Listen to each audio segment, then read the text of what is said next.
This is the General Formulations White Static Cling. It's a fantastic product. This is certified for HP latex. I printed this with the 365. This is a fantastic product. It prints beautifully. The General Formulations company is up in Michigan in the Sparta area. Fantastic American manufacturing company. They make a very nice cling. I've been using their white cling for years. I also use their clear cling. The General Formulations products, what I like particularly is the liner is very compatible with latex. You're able to print this at a number of speeds. I believe 12 pass is the certified speed, but you could certainly try to increase that. You're going to increase it, just lower the temperature, or go from 12 to 10 pass and just reduce the ink a little bit. You're still going to get a beautiful print.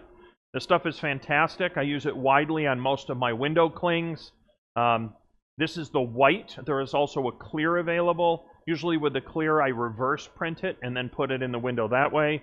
But nice product. General Formulations always makes really great films. I've been wanting to get this on the media locator for a very long time. I'm happy it's on there. Certified media, you can download it straight into your printers.